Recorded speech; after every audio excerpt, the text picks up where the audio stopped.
கால்பந்து உலகையே புரட்டி போட்டு வரும் லமீன் யமாலின் அந்த நம்ப முடியாத ரெக்கார்ட் பிரேக்கிங் பயணத்தை பத்தி இப்போ பார்க்கலாமா?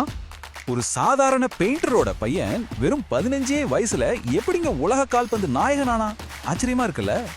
அப்பா மொராக்கோ நாட்டை சேர்ந்த ஒரு பெயிண்டர், அம்மா ஈக்வட்டோரியல் கினியாவை சேர்ந்த ஹோட்டல் ஊழியர். ரொம்ப சாதாரண குடும்பம் தாங்க. யமாலுக்கு 3 வயசு இருக்கும் போதே பெற்றோர் பிரிஞ்சுட்டாங்க. ஆனா பையனோட எதிர்காலத்துக்காக பார்சிலோனால ஒன்னா சேர்ந்து அவனை வளர்த்தாங்க. கிரேட்ல இதனாலேயே தன் பூர்வீகத்தை மறக்காம தன்னோட பூட்ஸ்ல 2 நாடுகளோட கொடியும் சேர்த்து வச்சு அவர் விளையாடுறது ரொம்பவே எமோஷனலான விஷயம். 15 இந்த நம்பரை நல்லா நோட் பண்ணிக்கோங்க.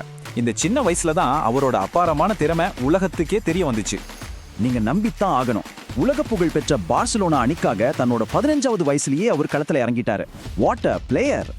யூரோ கோப்பையில விளையாடி கோலும் அடிச்ச மிக இளம் வீரர் இவர்தான். சீனியர் பிளேயர்ஸே இவரை பார்த்து மிரண்டு போயிட்டாங்க. இப்போ நடக்கிற உலக கோப்பையை எடுத்துக்கோங்களேன். வெறும் 18 வயசுல உலகத்தோட மிகப்பெரிய மேடையில ஒரு கலக்கிட்டு இருக்காரு.